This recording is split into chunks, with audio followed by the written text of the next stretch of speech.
Shalom saudara yang terkasih.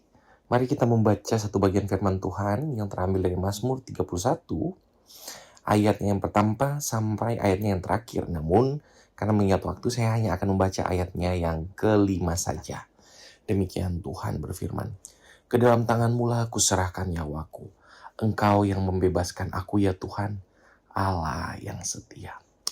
Saudara yang terkasih, hari ini kita akan merenungkan dari Mazmur 31, sebuah Mazmur Daud yang syarat dengan pergumulan, tetapi berakhir dengan kemenangan. Saudara, konteks ayat ini ditulis ketika Daud sedang dalam tekanan berat, mungkin saat dikejar-kejar Saul atau saat melarikan diri dari anaknya Absalom. Saudara-saudara, ia merasa dirinya seperti barang pecah belah. Kalau dilihat dari ayat 13, ia dikucilkan dan menjadi celaan tetangganya. Dalam kesusahan ini, Daud menunjukkan iman yang luar biasa. Mari saudara kita lihat dua ayat kunci. Mazmur 31 ayatnya yang kelima, di situ berkata, ke dalam tangan-Mu lah aku serahkan nyawaku. Kata menyerahkan dalam bahasa Ibrani adalah pakat, yang berarti mempercayakan atau menitipkan. Ini bukan sekedar membuang beban, tetapi tindakan aktif menitipkan sesuatu yang berharga kepada pihak yang dipercaya. Saudara, Daud tidak menyerah artinya pada keadaan, tetapi ia menyerahkan dirinya, masa depannya, dan bahkan nyawanya ke dalam tangan Tuhan. Itu yang dimaksud di dalam istilah menyerahkan diri atau pakat itu. Saudara-saudara, dalam perspektif iman Kristen, ayat ini mengajarkan kita tentang ketergantungan penuh kepada kedaulatan Allah. Daud paham bahwa meskipun musuh-musuhnya merencanakan kejahatan, kendali tertinggi tetap ada di tangan Tuhan. Ayat ini sangat penting. Bahkan Tuhan Yesus mengutipnya di kayu salib. Dan Stefanus, martir pertama, juga mengucapkannya. Ini membuktikan bahwa iman perjanjian lama dan perjanjian baru adalah sama, yaitu percaya sepenuh hati kepada Allah yang setia dengan perjanjiannya. Dan kita bisa melihat juga saudara di ayat 14 dan 15. Di situ ada satu kalimat menarik, tetapi aku, kepadamu aku percaya. Saudara, ayat ini adalah inti dari pergumulan iman. Di satu sisi Daud melihat kenyataan pahit. Aku mendengar bisikan banyak orang. Mereka bermufakat merenggut nyawaku.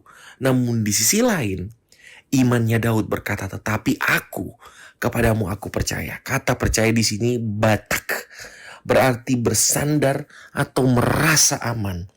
Saudara, di dalam prinsip iman reform, istilah sola fide hanya oleh iman terlihat jelas di sini.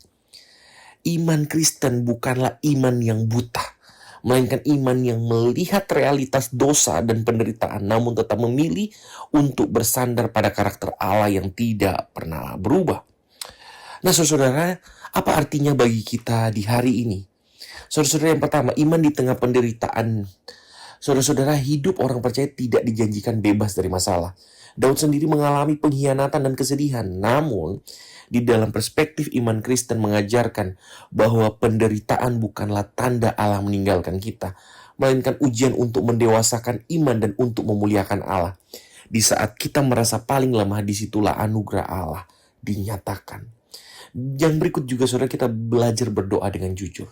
Mazmur ini mengajarkan kita untuk berdoa secara jujur. Daud mengungkapkan semua emosinya, ketakutannya, kesedihannya, bahkan kemarahannya. Namun ia tidak berhenti pada emosi. Ia selalu mengarahkan kembali kepada Allah. Ia yang disebut beriman secara eksistensial. Iman yang hidup dalam keseharian, bukan hanya pada teori doang. Yang berikut, saudara, yang bisa kita pelajari adalah hidup oleh anugerah.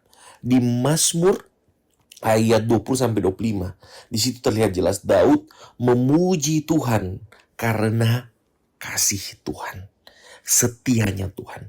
Dalam kerangka reform, saudara-saudara, keselamatan dan pemeliharaan kita adalah murni karena Allah dan anugerahnya yang jatuh atas kita. Kita diselamatkan bukan karena kita kuat beriman, tetapi karena Allah setia memegang perjanjiannya terhadap kita. Oleh karena itu, respon kita seharusnya sama seperti Daud. Kuatkanlah dan teguhkanlah hatimu, hai semua orang yang berharap kepada Tuhan. Saudara-saudara yang terkasih, apa pergumulan kita saat ini? Apakah kesehatan, keuangan, atau hubungan yang retak? Saudara, mari belajar dari Daud. Jangan simpan beban kita sendiri. kita lemah, kita tak berdaya. Saudara-saudara, mari kita belajar. Lakukan apa yang Yesus lakukan. Percayakan semuanya ke dalam tangan Bapa. Sebab tangan yang memegang alam semesta adalah tangan yang sama yang memegang saudara dan saya. Kita satu dalam doa. Tuhan, terima kasih atas terus pimpinan-Mu hadir buat kami. Pimpin perjalanan iman kami, Tuhan. Ajar kami untuk tidak bersandar pada kekuatan sendiri. Di tengah badai kehidupan, mampukan kami untuk berkata, ke dalam tangan-Mu kuserahkan kehidupanku. Di dalam nama Tuhan Yesus kami berdoa. Amin. Soli Deo Gloria.